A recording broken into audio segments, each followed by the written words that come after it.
Ah, les travaux. Les travaux, donc, juste avant d'emménager, d'ouvrir le centre Anahata. Quelques mois avant. Donc voilà, quelques mois avant. Et puis il y avait les peintures, toute une émulation au niveau des travaux et puis de l'ouverture qui s'approchait. Voilà. On est à quelle date là, à ce moment-là? On est au mois d'octobre 2017. Ouais. Oui. Passé beaucoup de temps et puis il fallait absolument qu'à ce moment-là, que lorsqu'on allait ouvrir, que tout soit prêt et propre, donc prêt à accueillir nos patients. Donc il y avait quand même une grosse charge de travail. Oui. En plus de nos activités qu'on avait à côté encore. On a passé des week-ends, des choses comme ça, parce qu'on n'abandonnait pas nos cabinets à ce moment-là qu'on avait ailleurs. Donc, alors, ça témoigne de votre complicité aujourd'hui. Moi, j'ai une question quand même à vous poser. De quoi on parle quand on est dans des travaux comme ça et qu'on est sur un projet tel? Quels sont les sujets de conversation qu'on aborde à ce moment-là?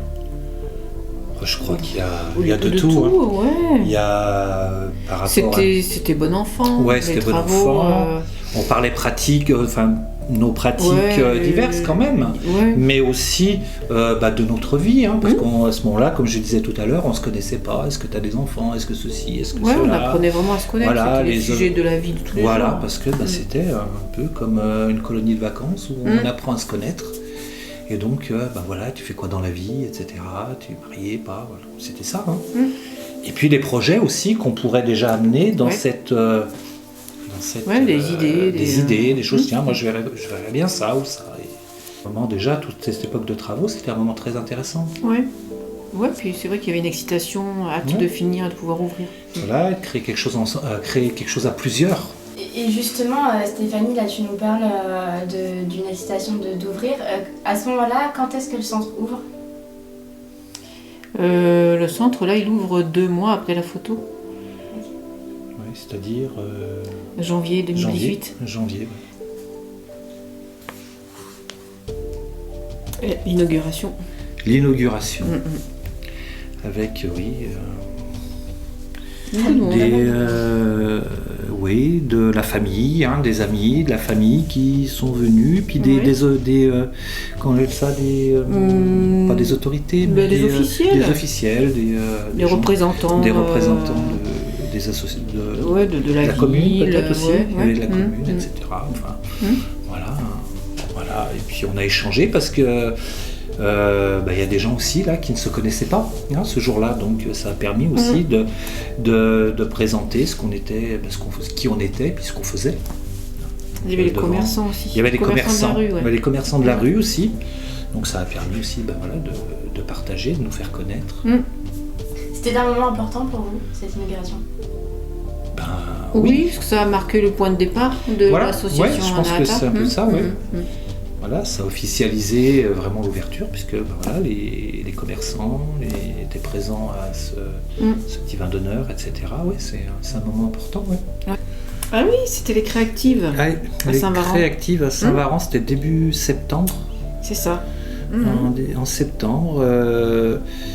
C'était un moment que moi, personnellement, j'ai bien apprécié. Il y a un moment d'échange. En plus, c'était là aussi notre première participation en tant que centre de bien-être aussi. Ouais. Et puis surtout, il y avait énormément de monde parce que c'était la réunion de plein d'entreprises, etc. Ça génère énormément de passages. Donc on a vu beaucoup de monde, on a eu l'occasion d'expliquer aussi ce qu'on faisait à beaucoup de personnes qui au départ venaient peut-être comme des badauds, mais qui à mesure de discussion accrochaient et s'intéressaient à nos pratiques. C'était l'occasion de discuter avec des entrepreneurs, des chefs d'entreprise, etc. Oui, donc, on a créé des collaborations. On a créé des collaborations aussi avec une auto-école notamment. Et puis voilà, un moment agréable, riche. Sympa, un week-end épuisant. Oui, chargé. Mais enrichissant. Oui. Les journées découvertes. Journées découvertes, oui.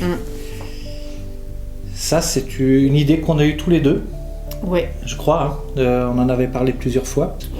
Ça permet aux gens de venir découvrir nos pratiques, sans a priori. Sans a priori, à un prix très abordable. Ouais. Et donc on faisait, et on fait toujours d'ailleurs, hein, tous les trimestres, un samedi tous les trimestres, on fait cette journée découverte. Et ça permet justement aux gens de venir découvrir pas sur de la thérapie, mais là plus sur de la relaxation, de la découverte, à proprement parler. Ouais. À proprement parler, voilà. C'est vraiment sur des séances d'une demi-heure à peu près, et puis les gens viennent découvrir. Ce qui était intéressant aussi, c'est qu'une personne vient au centre pour tester telle activité, et puis finalement se découvre l'envie d'en découvrir une autre le même jour, une demi-heure après. Donc ça a permis aussi aux gens qui n'avaient pas forcément prévu à la base de découvrir telle pratique, de la découvrir aussi, et puis d'en tirer une connaissance et d'en apprécier les vertus. C'était dansant. Gros événement. Gros événement, parce qu'en plus, je crois qu'aucun d'entre nous n'avait d'expérience dans l'organisation d'un thé dansant. Organisation autant en logistique qu'en manière d'accueillir les personnes qui venaient pour danser, et un public en plus d'habitués, âgés pour beaucoup, donc avec des habitudes, etc. Ça a été ça pareil, je crois, une expérience, un grand moment qui s'est au final bien passé. Une belle expérience. Mais vraiment différent, puisque là, donc, on n'était pas dans le cadre de nos pratiques. On sort complètement du... Là, on sort du cadre de nos pratiques. Ouais. Donc là, c'est pareil, on va en terrain un peu. C'était notre terrain inconnu. Oui, c'est ça. Mais par contre, c'était riche aussi. Hein, très riche. Et puis en plus, on a eu la chance d'avoir des bénévoles. Donc de travailler avec des anciens patients ou des gens qui sont venus consulter chez nous et qui ont bien voulu venir nous aider à l'organisation et ça, c'était vraiment très bien. On a gardé des contacts d'ailleurs avec certains des bénévoles. Ça a été un franc succès aussi. Oui, et un bon succès, parce qu'on a eu quand même plus de 350, je crois. Oui, on approchait des 400. On approchait des 400 entrées, etc. Donc, pour une première, Pour une première. C'était bien. C'était bien. On peut en être fiers. Ouais. Ah oui. Programme de l'été. Donc ça, avec le rêve de l'aborigène. Le rêve de pas en lien, parce que ce sont deux choses différentes, mais à la même aux mêmes dates que le rêve de l'aborigène. Avec le même public. Avec l'accueil quand même de ce même public, un public intéressé par à la fois nos disciplines, le bien-être, la relaxation, la méditation, enfin tout ce qui est un petit peu en lien avec tout ça. Et c'est encore aussi ça, un bon partage. C'était un beau programme. Un beau programme. Partage, énormément de partage, d'échanges. Voilà. Un centre, c'est un peu comme un organisme humain. Ça évolue, ça change. Et cette histoire-là, ce lieu-là, une page qui se tourne. Une page tout simplement qui se tourne, mais une nouvelle qui s'écrit dans un nouveau lieu, avec de nouveaux praticiens aussi, parce qu'il ne faut pas le... C'est juste la continuité de l'histoire. C'est la continuité de l'histoire sur une formule un petit peu différente. L'entité elle-même est toujours conservée, est conservée, puisque une partie des praticiens, dont nous deux, on est toujours fidèles au poste. Donc j'allais dire, c'est plutôt, c'est pas vraiment une fermeture, c'est un changement, une mutation, une évolution. Une évolution.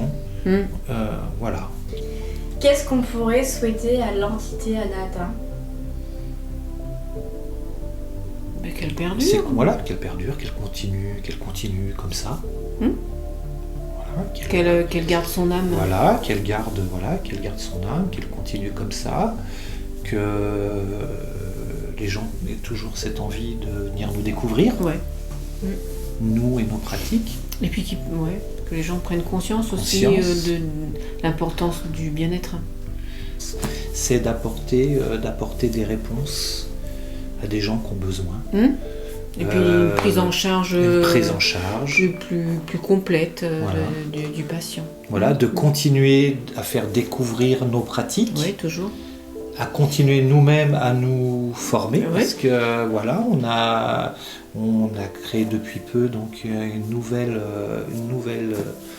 technique de bien-être, voilà, qui s'appelle la luminothérapie associée à de la relaxothérapie.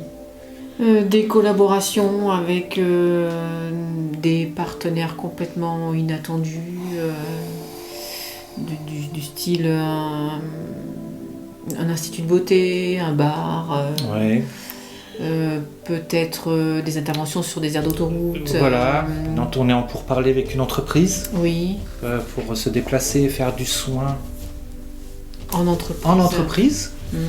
Voilà, parce que notre objectif aussi avec Stéphanie, c'est d'essayer de nous déplacer un peu, parce que pour les gens qui travaillent, pas toujours facile de prendre rendez-vous pour aller voir tel praticien pour tel problème, ou tout simplement pour se sentir bien, faire de la relaxation, de la détente. Donc on a aussi créé, on a aussi eu cette idée de dire pourquoi pas aussi.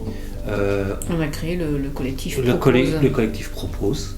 Pour intervenir en entreprise. Voilà, je pense que c'était le début d'un virage. Oui. Je pense.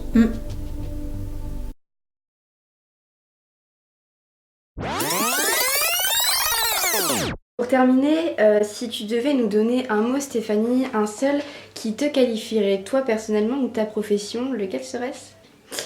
Michel, pour terminer, un mot, un seul, qui te vient par la tête, qui pourrait te ressembler, toi personnellement ou alors ta profession. Puis la dernière question que vous allez reconnaître, si vous deviez donner un mot, un seul, pour vous définir ou pour définir le centre de bien-être, quel serait-ce ?